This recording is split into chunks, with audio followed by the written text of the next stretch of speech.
Hey guys, welcome back to the channel. In this video, I'm going to share some big changes that you may not be aware of happening with Defiance ETFs that could potentially change these ETFs for the better. But before I do, please smash that like button so that the algorithm gods know that I'm here, especially for this banger of a video, and hit subscribe if you're new so that you know whenever I go live where I talk about finance news, stocks, investing, or I publish a video like this one where it's just informational in nature. All right, with that out of the way, guys, let's get into the video. So in the high yield space, especially on YouTube, Defiance has kind of a bad rep, right? A lot of investors got burned and people just aren't big fans. I am not here to bash Defiance. I'm not here to say whether they're good or bad. I'm just here to present my case of why a lot of these funds are about to have a big turnaround, in my opinion, okay? So that is pretty much the reputation with Defiance. But let's look at a couple of their funds, the ones that are going to be affected. So we have WDTE, which is the S&P 500 Enhanced Option and Zero DTE Income ETF. It's boasting a strong 31% distribution rate. All right, this one was one of the very big popular ones with a lot of investors. All right, we also have QQQY, boasting a distribution rate of about 38%. Again, pretty high there. And then we have IWMY, which is the Russell 2000 Enhanced Option and Zero DTE Income ETF. This one's boasting a crazy 51% distribution rate. All right. However, if you look at the share price, it tells a different story. While these are really juicy yields and juicy distribution rates, you know, a lot of these funds have suffered that dreaded thing that we keep hearing about, and that is that NAV erosion, right? The share price continues to decline.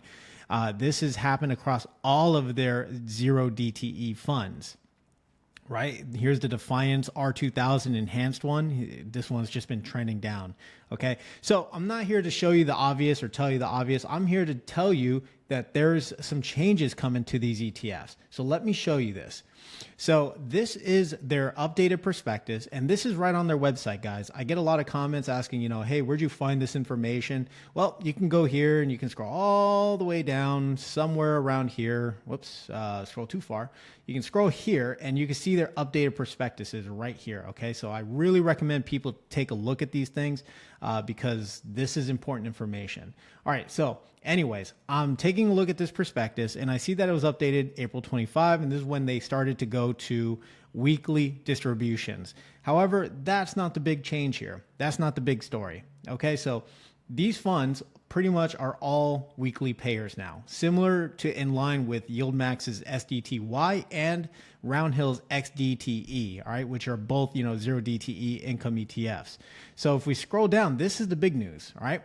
This was updated March 28th, and it's going to be effective May 27th, 2025. Okay. And this is what's changing with these ETFs that are a huge deal. Let me try not to blind you guys, but on or about May 27, 2025, each fund's investment objective will change as follows. This is the current objective that they have, subject to a limit on potential investment gains. All right. That's why they've been suffering so much NAV erosion. The fund's primary investment objective is to seek current income. The fund's secondary objective is to seek exposure to the performance of the NASDAQ 100, subject to a limit on potential gains.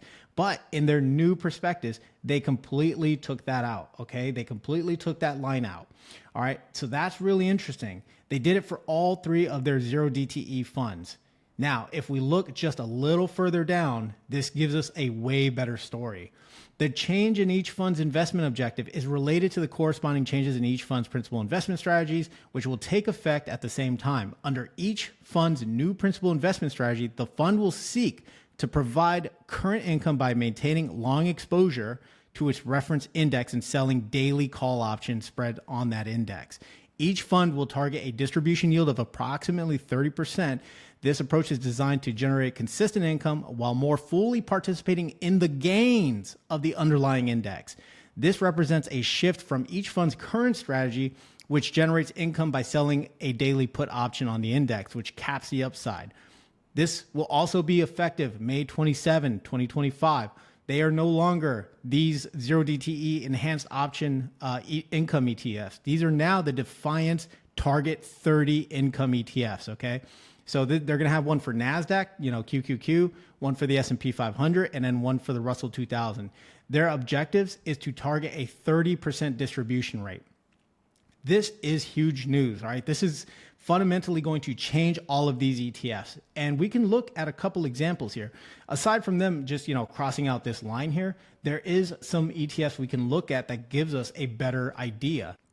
Just like XDTE is, all right, if we look at the 1 month, it's starting to recover, right? Because the market is recovering. All right, same thing with YieldMax's SDTY, which is also another 0DTE cover call ETF, okay? This one is also starting to recover.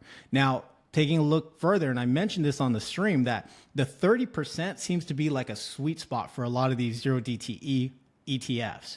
So this could potentially be the reason why Defiance chose to just go with a 30%. All right, so this is, again, from YieldMax, this is 28%. They have another 2 ETFs that do 0DTE, same exact setup.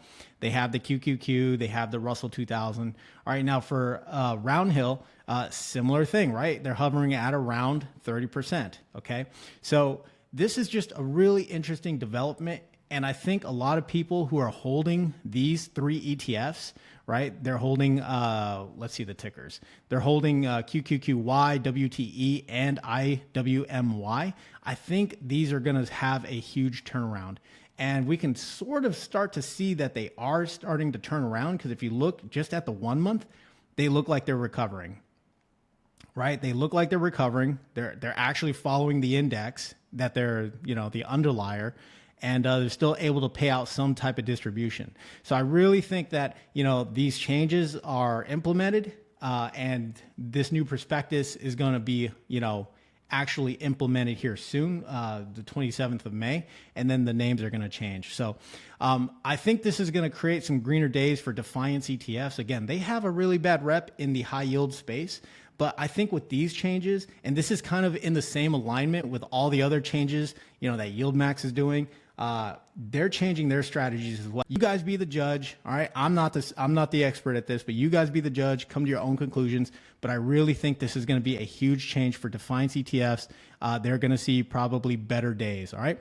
So with that being said, I hope you guys enjoyed the video. There was a lot of information in this. Let me know down below if you agree with this conclusion or not. Is this unfounded? Is this stupid? Does this not make sense? Do you have maybe some scrutiny or criticism for this? I am interested to know, because maybe I'm completely wrong. But based on that prospectus, it does seem like these things are starting to trend the opposite way. All right. So with that being said, hope you guys enjoyed the video. I will see you in the next one. You guys have a great rest of your day.